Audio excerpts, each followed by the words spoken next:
10 000 abonnés les amis, je suis très heureuse de faire cette nouvelle vidéo. Aujourd'hui, je vais vous faire un petit bilan de notre parcours sur YouTube. Qu'est-ce qui a marché, qu'est-ce qui a amélioré et surtout la question que beaucoup de jeunes se posent, est-ce que YouTube nourrit son homme? Est-ce que c'est une activité rentable que de se mettre sur YouTube en 2024? Je vous dis tout après le générique.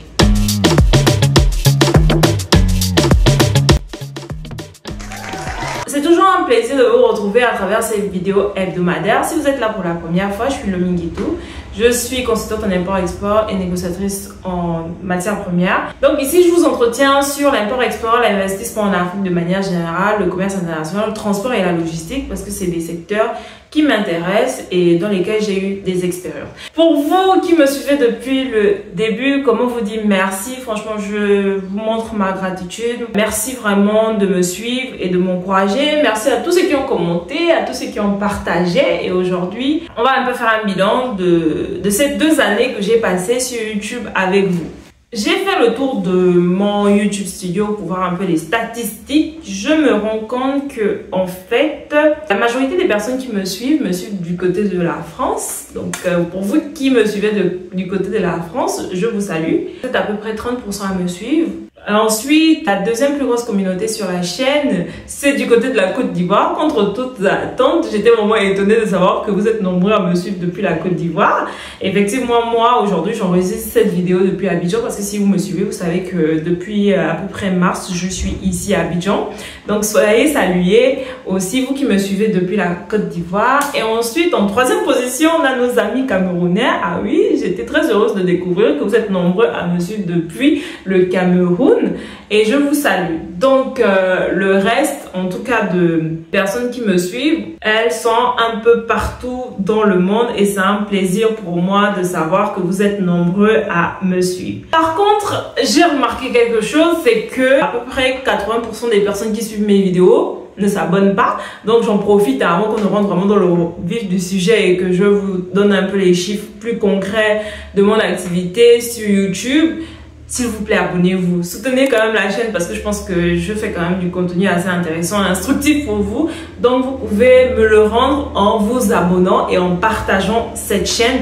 Parce que vraiment, aujourd'hui, on va parler de la création de contenu sur YouTube sans langue de bois. Le but, c'est pas de vendre une formation. Donc, je vais vous expliquer en toute transparence comment moi, je me suis lancée. Et aussi, qu'est-ce que ça m'a réellement apporté. Bonjour madame, je suis la voix de vos abonnés sur la chaîne La Diasponaise. J'aimerais vous poser quelques questions. Ok. Pourquoi avez-vous lancé la chaîne YouTube? Alors disons que je me lance en octobre 2022 simplement parce que j'avais besoin de prendre un nouveau départ dans ma vie personnelle. Mais en fait, si vous voulez, moi je voulais me lancer depuis dans les années 2019-2020. J'avais toujours cette motivation de venir partager mon savoir, de conseiller. Parce que dans ma vie personnelle, mes amis m'ont toujours dit que j'étais une très bonne conseillère, que je savais détecter le potentiel dans les autres et surtout les encourager à se dépasser, les encourager à faire ce qui les épanouirait vraiment. Mais le problème, c'est que j'avais un peu le syndrome de l'imposteur. Je me disais, bon, à l'époque, il y avait énormément de coachs sur YouTube qui se lançaient et je me disais, mais moi, qu'est-ce que je pourrais apporter de différent? Donc, en fait, ce que je faisais à l'époque, c'est d'écrire des concepts sur mon petit cahier et je me contentais que de ça, en fait. Donc, ce qui a fait en sorte que vraiment je puisse avoir le déclic, c'est un événement malheureux qui s'est passé dans ma vie personnelle. En 2021, j'ai perdu un ami d'enfance, un ami qui m'était cher. Et vraiment, ça a été un coup dur simplement parce que cet ami-là, avec moi, on avait vraiment des projets, chacun d'un point de vue professionnel. Et on discutait souvent de ces projets-là. Mais en un instant, tout s'est arrêté pour lui en fait. Et je me suis dit, mince, à la fleur de l'âge, il est parti, il a tout laissé. Tous ces projets qu'il me soumettait, ce dont on parlait, sa volonté d'ouvrir des cabinets et tout, il n'aura plus jamais l'occasion de le faire en fait. Et du coup, je me suis dit, quand j'ai assisté à ces obsèques, je me suis dit vraiment, il faut que je fasse ce que j'ai toujours voulu faire en fait, apporter une contribution pour aider les autres d'un point de vue business, entrepreneuriat parce que c'est ce que j'aime. Et je me suis dit que le temps, en fait, quand il est passé, il ne revient pas. Si on est sur Terre, autant prendre le taureau par les cornes, comme on le dit, et faire vraiment ce que l'on veut parce qu'on ne connaît pas le lendemain, malheureusement. C'est pour ça, en 2022, j'ai pris mon courage à deux mains. Et puis, j'ai décidé de mettre ma honte de côté. Je me suis dit, bah, quitte à essayer, même si ça ne marche pas, au moins j'aurais essayé. Et je me suis lancée comme ça pour prendre un nouveau départ et pouvoir changer quelque chose, pour pouvoir aussi me sentir utile, pour sentir que vraiment j'apportais quelque chose au monde. C'est la raison principale pour laquelle je me suis lancée sur YouTube en 2022. Alors, en vous lançant sur YouTube, qu'est-ce qui a changé dans votre vie? Bon, je pense que ce qui a majoritairement changé dans ma vie, à mon plus grand regret, c'est un peu le regard que les autres ont sur moi. Depuis que je me suis lancée sur YouTube, j'ai constaté que mon entourage, en tout cas pour certaines personnes, je suis devenue riche. Alors que je ne le suis pas encore, j'y travaille. Et puis, pour vous qui me suivez, vous savez que récemment, j'ai eu un gros coup là dans mon business qui m'a mis complètement à terre. Donc, non, je ne suis pas encore riche, mais peut-être je reflète un peu, comme on le dit, l'ombre des choses à venir. Merci pour ceux qui pensent que je suis riche. On va dire que je le prends de manière prophétique, voilà, parce que ça viendra. Mais je pense que vraiment c'est le point central qui a changé dans ma vie personnelle, en tout cas, la perception que les autres ont de moi. Et puis aussi sur le chemin, sur mon parcours sur YouTube, malheureusement j'ai perdu des relations qui m'étaient chères, autant sur le plan amical que sur le plan familial. J'ai dû vraiment mettre mes distances avec certaines personnes, à mon plus grand regret. Mais c'était nécessaire et aujourd'hui, on va dire que c'est quand même un regret pour moi. Mais bon, comme on le dit, c'est la vie. Mais le bon côté, c'est que je me suis fait également de bonnes relations. La vie, vous savez, c'est comme un parcours en fait. Donc, sur le chemin, il y a des gens qui partent à un certain moment de votre vie et il y a d'autres qui rentrent. Donc, YouTube m'a apporté aussi de belles rencontres que je n'aurais pas fait si j'étais pas là. Donc, je ne regrette pas sur ce point-là. Alors, qu'est-ce qu'on gagne lorsqu'on se lance sur YouTube? Bon, en toute honnêteté, je veux dire que sur YouTube, vraiment, il y a possibilité de bien gagner sa vie à mon sens, mais à condition de beaucoup travailler. Ça va pas tomber du ciel. Ce que je veux dire, c'est que YouTube en réalité nourrit son homme. Les gros youtubeurs, ceux qui ont des grosses chaînes, ils arrivent à les monétiser et avoir des revenus conséquents, genre pour subvenir à leurs besoins mensuellement. Bon, c'est pas le cas encore pour moi, je n'ai que 10 000 abonnés, mais je me félicite déjà de ces 10 000 là parce que ça a été un gros travail qui a été consenti. Donc, qu'est-ce qu'on gagne? En fait, sur YouTube, quand vous vous lancez, il faut savoir que sur YouTube, vous avez plusieurs manières de pouvoir vous rémunérer. Vous avez la monétisation de la chaîne, mais pour ça, il faut avoir énormément de vues. Plus vous avez des vues, si vous faites des centaines, des milliers ou des millions de vues, vous allez avoir des revenus conséquents comme 2 000 $, 3 000 $, etc. Maintenant, si vous n'avez pas une grosse chaîne, il y a toujours moyen de pouvoir monétiser en proposant justement des produits ou des services à vendre. Parce que YouTube, en fait, c'est comme une machine à prospect. Quand vous êtes sur YouTube, l'avantage, c'est que en partageant votre savoir, en faisant des vidéos, en fait, vous tissez un lien de proximité avec votre communauté. Donc, ce qui fait en sorte que, en fait, vous avez un certain capital de confiance que vous créez. Et grâce à ce capital de confiance, en fait, vous pouvez mettre en avant vos compétences, vous pouvez mettre en avant vos produits, vos services, votre business et le faire décoller. Donc moi personnellement, ce que YouTube m'a apporté, c'est pas forcément la monétisation sur les vues parce que mes vidéos ne font pas encore des millions de vues. Et ça peut-être c'est parce que vous ne partagez pas assez. Donc je vous propose de partager. Vous marquez une petite pause et vous partagez la vidéo. Ou bien après, à la fin, vous pouvez partager et liker aussi pour m'encourager. Donc pour dire en fait que hormis les revenus issus des vues, il y a aussi la possibilité sur YouTube, en tout cas pour moi ça a été le cas, de vendre des services. Par exemple, j'ai vendu des formations dans le négoce parce que certains étaient intéressés par ça. Bon, c'est vrai que pour le moment j'ai mis stop à ces formations pour mieux m'organiser et mieux retravailler le contenu. Mais en tout cas, sur YouTube, effectivement, j'ai réussi à pouvoir vendre des services. Maintenant, YouTube également, ce qui est bien, c'est que ça m'a permis de développer mon réseau.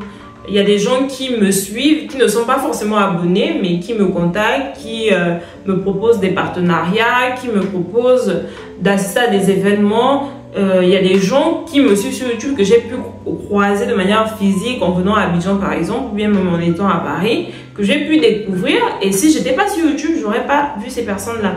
Donc vraiment, si vous avez besoin de booster votre business, il faut le faire. N'hésitez pas à vous lancer sur YouTube. Mais par contre, ne vous attendez pas à pouvoir gagner tout de suite. Parce qu'il faut aussi comment dire ça?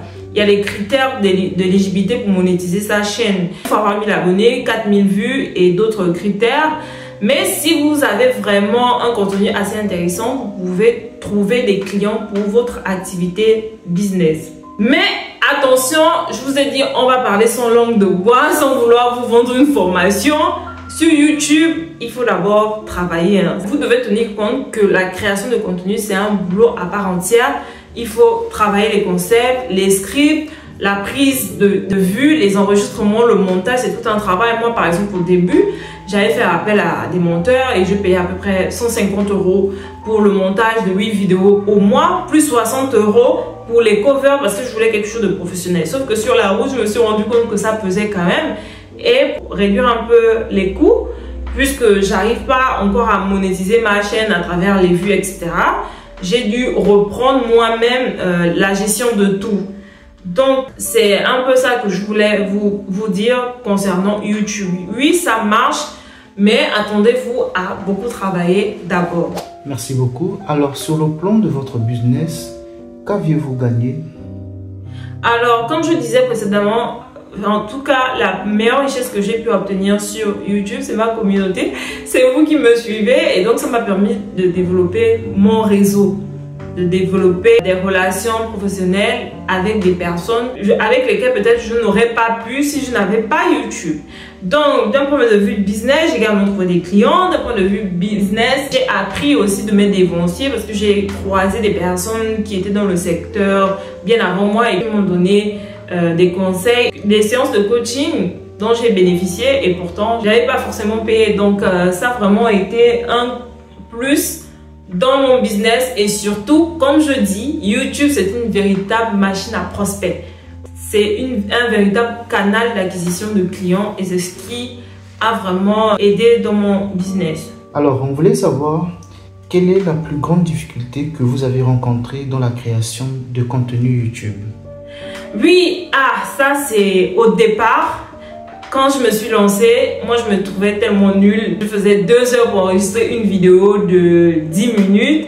Il y a certaines vidéos que j'ai enregistrées même et que j'ai pas publiées. Heureusement qu'il y a des gens qui m'ont soutenu à chaque fois pour me dire de ne pas arrêter, que ça ira avec le temps. Et c'est ce que je vous dis aussi, que si vous êtes dans cette même situation, n'abandonnez pas, ça ira avec le temps. Vous serez beaucoup plus à l'aise au fur et à mesure. Maintenant, comme difficulté actuelle, c'est que effectivement, la création de contenu, ça prend beaucoup de temps. Donc, quand vous avez une activité à côté, par exemple, vous êtes salarié ou bien que vous avez un business comme moi, c'est pas toujours facile de suivre le rythme, surtout si vous gérez tout à la fois. Moi, aujourd'hui, je n'ai pas encore la capacité de pouvoir déléguer, d'avoir une équipe qui s'occupe de tout, de faire les publications, de créer le contenu pour moi, de publier, de faire le montage. Donc, en fait, je gère tout et c'est assez prenant. Je pense que c'est vraiment la plus grande difficulté quand on est sur YouTube et qu'on ne peut pas encore se nourrir de ce travail-là, si on peut dire ça entre guillemets, de devoir gérer plusieurs activités à la fois parce que honnêtement la création de contenu c'est une activité à part entière. Moi avant que je ne me lance sur YouTube, bon les créateurs de contenu, je me disais oui c'est quelque chose qu'on peut faire à titre accessoire, mais je vous assure ça prend énormément de temps. Pour faire une simple vidéo de 10 minutes, parfois c'est 2 heures que vous allez prendre pour d'abord rédiger le script, le concept, l'enregistrement de la vidéo, il y a des bugs, il faut couper par-ci, faire le montage, c'est beaucoup de travail. C'est vraiment une activité à part entière et c'est très épuisant quand vous êtes tout seul à gérer. Moi aujourd'hui c'est ma plus grande difficulté, mais j'espère avec le temps que ça ira. Alors quelles sont vos perspectives à venir?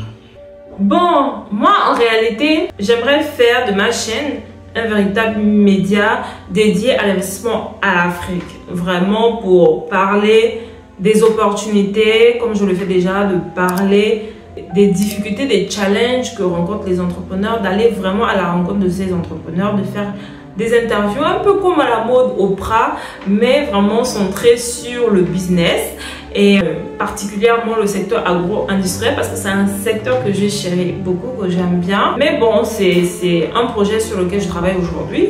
J'ai la conception de l'émission Business Show que je vais lancer peut-être prochainement. En tout cas, j'y travaille. Disons qu'il y a beaucoup de projets qui sont en cours.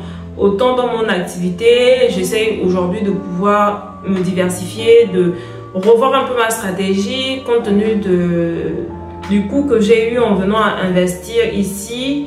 Premièrement, donc j'essaie déjà de pouvoir résoudre cette situation-là et ensuite de pouvoir me relancer dans autre chose. Mais ce qui me tient à cœur, c'est vraiment de faire un business show sur la diasponaise et donner la parole aux entrepreneurs, aux agriculteurs, à ceux qui sont dans le négoce, à ceux qui aussi investissent dans d'autres secteurs d'activité pour motiver la jeunesse africaine à se lancer, à prendre des initiatives, pas pour vendre du rêve, mais pour leur dire que c'est possible si on travaille avec les moyens qu'ils ont de disponibles plutôt que d'aller chercher toujours le bonheur ailleurs, qui n'est pas toujours ce que l'on pense. Comme on le dit souvent, l'herbe n'est pas toujours verte ailleurs. Alors, merci beaucoup. Un dernier mot à nous, vos abonnés de la chaîne. Oui, le dernier mot que j'ai à vous dire, c'est merci. Merci à vous qui me suivez depuis le début. Merci à vous qui êtes venus en cours. Merci à vous qui suivez cette vidéo pour la première fois. Et j'espère pouvoir continuer assez longtemps pour partager cette aventure avec vous. J'espère que les vidéos que j'ai faites sur la chaîne vous ont aidé dans vos business, vous ont aidé à vous lancer, vous ont motivé, vous ont inspiré parce que c'est ça l'objectif. Et puis je vous demande de m'encourager, d'encourager la chaîne en likant, en partageant, en commentant pour que la communauté puisse grandir et que ça puisse servir au développement de notre continent. Merci de m'avoir suivi, c'est toujours un plaisir pour moi et je vous dis à très bientôt pour une prochaine vidéo.